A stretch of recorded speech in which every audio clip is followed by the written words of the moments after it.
नमस्कार आप सभी लोगों को। मैं विकास चौरसिया बीएमएस फाइनल ईयर का छात्र हूँ और अभी हाल ही में 2020 में मेरी एक किताब प्रकाशित हुई है जिसका नाम है ये दिल चाहता है। ये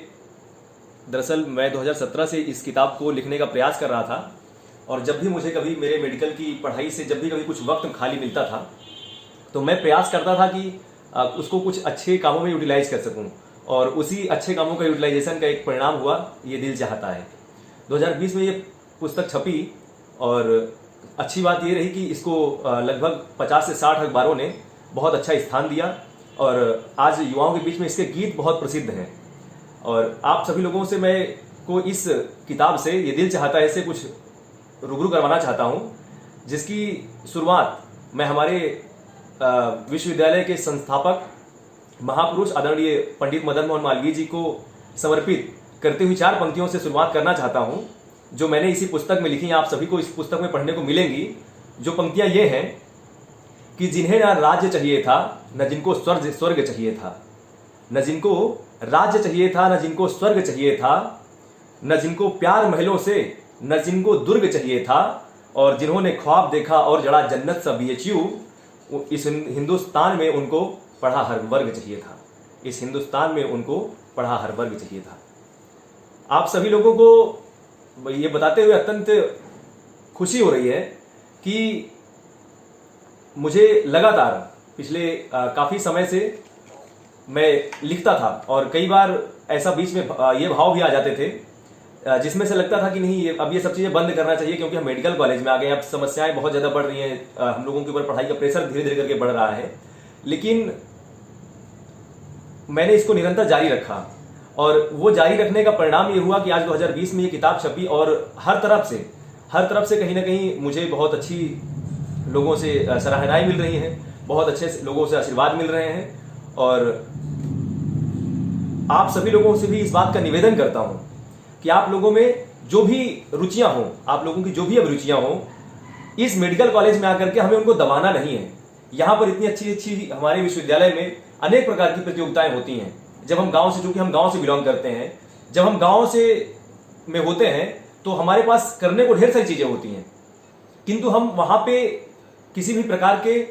चूंकि हमारे पास कोई प्लेटफॉर्म नहीं होता, इसलिए हम उनको कहीं ना कहीं वो प्रतिभाएं हमारी दब जाती हैं। और आज अगर हमें बनारस हिंदू विश्वविद्यालय जैसे देश का सबसे बड़े विश्वविद्यालय में पढ़ने का मौका मिला है, और सबसे बड़ी बात यह है कि वहां पर एक्स्ट्रा कैरिकुलर एक्टिविटीज ढेर सारी होती हैं, तो हम सभी लोगों का प्रयास होना चाहिए कि उन जो एक्स्ट्रा कैरिकुलर एक्टिविटीज हैं उनके माध्यम से हम अपने आप की जो छुपी प्रतिभाएं हैं उन प्रतिभाओं को समाज में बताएं, अपनी उन प्रतिभाओं को निखारें, क्योंकि प्रतिभाओं को दबाना उस चीज का समाधान नहीं है। हम चिकित्सक बनेंगे, चिकित्सक बन करके हम एक सीमित क्षेत्र, हमारा सीमित दायरा रहेगा कि हमें सिर्फ उतने ही लोग जानेंगे जो हमारे पेशेंट होंगे, किंतु आपकी जो प्रतिभा होती है या जो एक्स्ट्रा कैरिकुलर एक्टिविटीज आप करते हैं वो आपको समाज से रूबरू करवाती है, वो आपको देश दुनिया से रूबरू करवाती है। इसीलिए आप सभी लोगों से निवेदन है कि आप सभी लोगों में जो भी अभिरुचियां हो, आप लोग पढ़ाई के साथ साथ उन्हें जारी रखिए, क्योंकि निश्चित रूप से हम लोगों के पास व्यस्तता भरे समय से में भी ढेर सारा ऐसा समय बचता है जब हम आधे 1 घंटे अपने अभिरुचि को दे सकते हैं। और आइए आप सभी लोगों को अपनी किताब की कुछ पंक्तियों से रूबरू करवाता हूं और इसी कड़ी में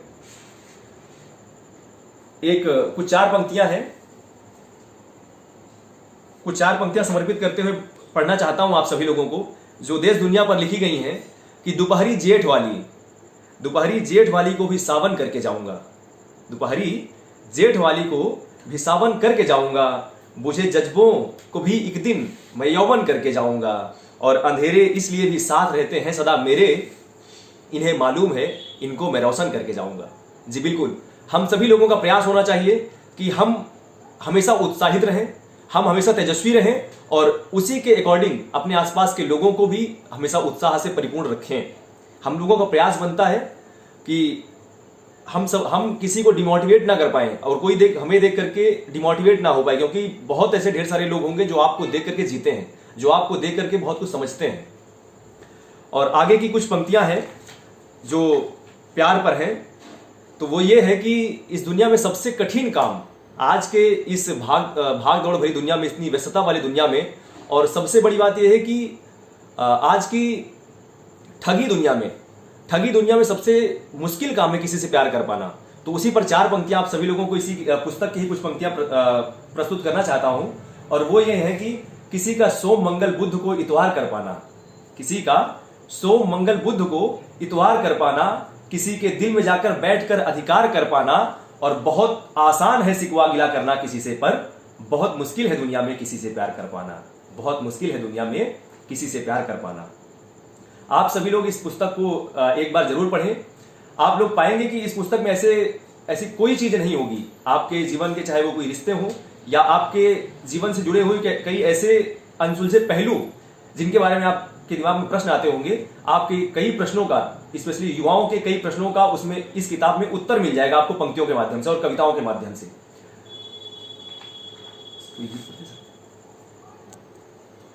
और आप सभी लोगों को ये बताना चाहूंगा कि ये जो कविताएं लिखना,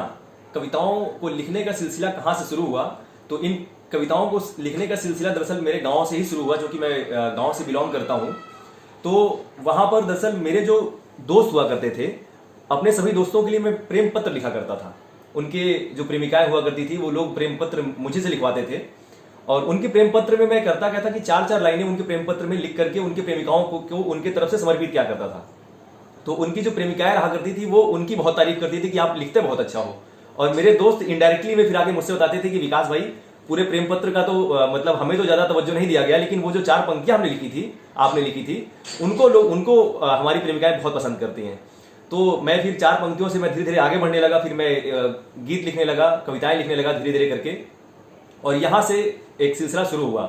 तो गांव का एक ऐसा परिवेश होता है जहां जो आपको बहुत कुछ सिखाता है, और सिखाने के साथ साथ वो सबसे बड़ी चीज जो आज के लोगों में बहुत कम देखने को मिल रही है, सभ्यता और संस्कार। गांव हमें जो सबसे बड़ी चीज सिखाता है वो सभ्यता और संस्कारित सभ्यता सिखाता है। गांव पर मैंने बहुत कुछ लिखा है, और गांव पर जो मैंने लिखा वो 4 पंक्तियां कुछ ये हैं कि हमारे दिल में बसता है हमारा गांव, क्योंकि हमारे दिल में बसता है हमारा गांव, क्योंकि हमारे दुख में इसका प्यार हमसे बोलता है,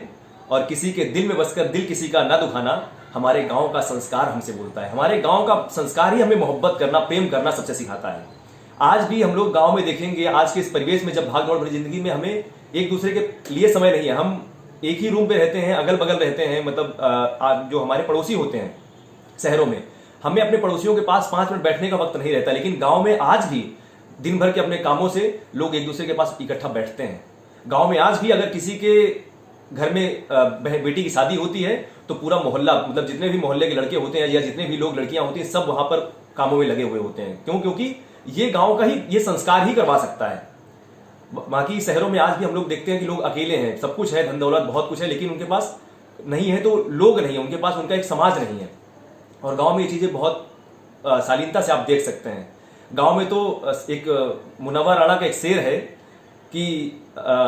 हमारे शहर में मैयत को सब कांधा नहीं देते, हमारे शहर में मैयत को सब कांधा नहीं देते, हमारे गांव में सब मिलके छप्पर उठाते हैं। तो निश्चित रूप से जो गांव है, गांव में लोग एकजुट बहुत रहते हैं, और इसीलिए आगे की 2 पंक्तियां गांव में मैंने लिखी कि वो तो शहर है जो बस जहर पीना सिखाता है, और एक गांव है मेरा जो बस जीना सिखाता है। आप सभी लोगों को बहुत बहुत धन्यवाद। और इन कविताओं को लिखने की जो प्रेरणा मिली वो कहीं ना कहीं जो मेरे दोस्त थे और मम्मी पापा स्पेशली। और जब मैं कानपुर गया तो कानपुर में मैंने देखा कि पहले चूंकि मैं प्रेम मोहब्बत पर ही सिर्फ कविताएं लिखता था, किंतु जब मैं कानपुर में तैयारी करने गया तो मैंने देखा कि वहाँ पर हम लोग जाते तो किसी और उद्देश्य से हैं, पढ़ाई लिखाई करने या कोचिंग करने, लेकिन वहाँ पर मैं देखता हूँ कि ऐसे ढेर सारे बच्चों को मैंने पाया जो 1-2 हफ्ते हो जाते हैं अपने माँ बाप से बात नहीं करते हैं, और उनके लिए एक कोई लड़की या फिर किसी लड़के के लिए एक लड़का पूरी जिंदगी बन जाते हैं। उनको अपने माँ बाप से कोई बहुत ज़्यादा मतलब नहीं रहता है, लेकिन अपने प्रेमिका के पास या फिर जो एक दूसरे के पास वो लोग दिन भर में 10 बार फ़ोन करके पूछते हैं कि मेरे बाबू ने खाना खाया कि नहीं खाया, लेकिन अपने माँ बाप के पास उनको एक हफ्ते में 1 बार सिर्फ वो कॉल करते हैं कि पापा आप कैसे हैं, वो भी ज़्यादा से ज़्यादा 2 से 4 मिनट बात करते हैं। तो तब मैंने उन सब चीज़ों को देखते हुए मैंने एक किताब लिखी थी, विद्यार्थी और रिश्ते, और तभी से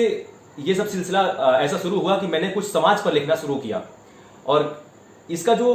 लिखने का जो सबसे बड़ा जो इंस्पिरेशन मिलता है वो कहीं ना कहीं जो आज में जो समाज में घटित घटनाओं से मुझे बहुत कुछ सीखने को मिलता है,